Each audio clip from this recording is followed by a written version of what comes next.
Hello po, Jay from Manila Press Corps. Tanong ko na po, ano yung usual na mga challenges sa program implementation and ano po yung mga actions natin or contingency plans to address this? So marami na-encounter. No? Definitely we cannot zero in the success of the project. That's true to all government and private agencies. So isa sa pinaka-matinding challenge na na-encounter sa Sustainable Livelihood Program is the natural calamities. Once na dumating ang natural calamities, kahit anong ganda ng negosyo mo, wash out talaga yan. So, it leaves you zero. So, nakita namin yan sa Sustainable Livelihood Program under disability. And we were able to approve yung memorandum circular 03 to include, to refinance those projects affected by the natural calamities and other through the force majeure event.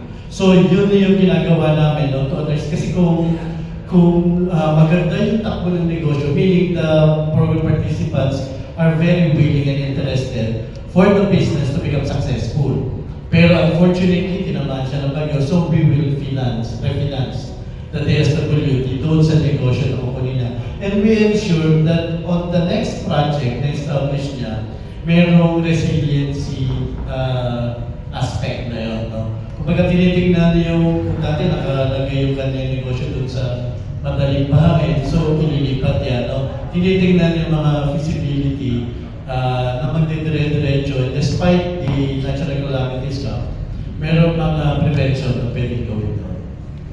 Director Marifel. Okay, dagdagan ko lang siguro yung isang challenge na na-encounter ni SLP aside dun sa parang natural learning na apektuhan yung mga project ng ating mga beneficiaries. But on the management side, we lack manpower talaga. So, we want our projects to be sustained and monitored, pero kukunti yung manpower. That's why we are lobbying for an increase in manpower and regularizations of our staff through the SLP bill. May SLP bill po kami na para ma-institutionalize ang program, and we lobby for the congressmen and senators, and even maybe the media can announce it so that you could help us na ma-advocate na ma-institutionalize ang SLP.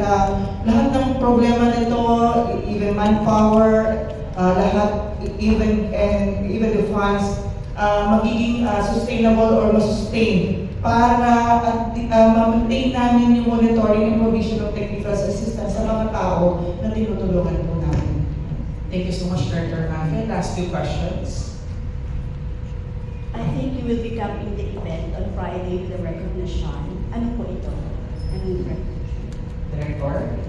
Yes, yung recognition po sa Friday, para naman po namin yung mga partners namin, the local government unit, the private sectors, and even the national government. And then yung ating pong mga magigiting na staff ng the SLP, yung mga all over the Philippines na nagtatrabaho para po matulungan natin ang ating tinutulungan ng mga program participants. So, pararangalan po natin sila po yung parang best na sa kanilang level, provincial, regional, but this is a national. So, parang sinelect natin from among those regional offices kung sino talaga yung natatangi po. Kaya pararangalin natin sila so that they could be motivated para sa susunod maging ehemplo sila, model sila ng other workers in the SLP family, gayahin nila and maging ma-inspire din po sila na gayahin or maging mabuti din pong ehemplo as an employee of SLP. Thank you so much, Director. One final question. Hello, good morning. My name is Nao from Panay News. Actually, all questions have been answered already, so this will be my last question. Based on your assessments and monitoring efforts, nasa ang percentage na po ang success of these program based on your assessment? So currently, we have 73.47% success rate, which is a good number. Kapag if we're talking of government interventions, 70% is a good number. So we were able to meet the 73.47% as the success rate. So meaning, marami po ito kalat talaga ito sa buong Pilipinas. The reasons why that's the effort that what we are going to do for this year and next year.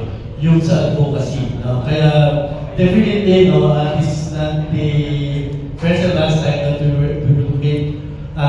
Magpapatulong mo talaga kami sa inyo. Yan yung isa sa mga communication plan na gagawin namin for the national and local media to do the immersion. No? Kasi mas maganda kayo din po mismo makita nyo yung nandoon sa ground, no? Paano, ano ba ginagawa at ano ba talaga yung success. Rather than we are talking of numbers, success story. So, yan po yung nakalinya na sa amin. I-invite talaga namin kayo for you to be able to help us, no, for the information dissemination.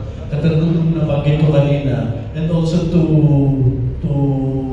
cut down the fake news na lumalabas sa mga social media. Maraming salamat.